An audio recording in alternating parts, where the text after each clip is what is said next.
ఇవాళ రంగారెడ్డి జిల్లా షాద్నగర్లో సీఎం రేవంత్ రెడ్డి పర్యటించనున్నారు. ఈ సందర్భంగా అత్యాధునిక బ్యాటరీ ఎనర్జీ ప్లాంట్ను సీఎం ప్రారంభించనున్నారు. అలాగే భారీ పెట్టుబడులతో ఏర్పాటు కానున్న అల్యూమినియం ప్లాంట్కు శంకుస్థాపన చేయనున్నారు. ఈ రెండు ప్రాజెక్టుల ద్వారా స్థానికంగా ఉపాధి అవకాశాలు పెరగడంతో పాటుగా పారిశ్రామిక రంగానికి మరింత ఊతం లభిస్తుందని ప్రభుత్వం భావిస్తోంది.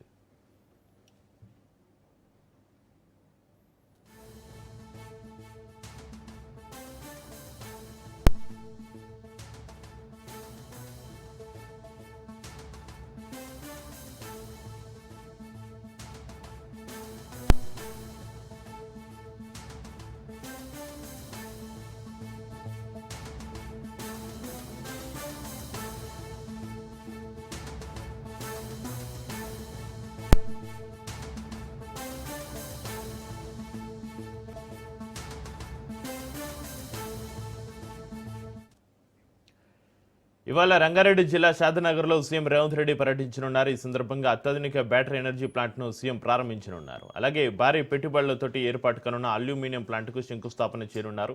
ఈ రెండు ప్రాజెక్టుల ద్వారా స్థానిక ఉపాధి అవకాశాలు పెరగడంతో పాటు పారిశ్రామిక రంగానికి మరింత ఊతం లభిస్తుందని ప్రభుత్వం భావిస్తోంది.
ఇవాళ రంగారెడ్డి జిల్లా షాద్నగర్లో సీఎం రేవంత్ రెడ్డి పర్యటించనున్నారు. ఈ సందర్భంగా అత్యాధునిక బ్యాటరీ ఎనర్జీ ప్లాంట్ను సీఎం ప్రారంభించనున్నారు. అలాగే భారీ పెట్టుబడులతోటి ఏర్పాటు కానున్న అల్యూమినియం ప్లాంట్కు శంకుస్థాపన చేయనున్నారు. ఈ రెండు ప్రాజెక్టుల ద్వారా స్థానికంగా ఉపాధి అవకాశాలు పెరగడంతో పాటుగా పారిశ్రామిక రంగానికి మరింత ఊతం లభిస్తుందని ప్రభుత్వం భావిస్తోంది.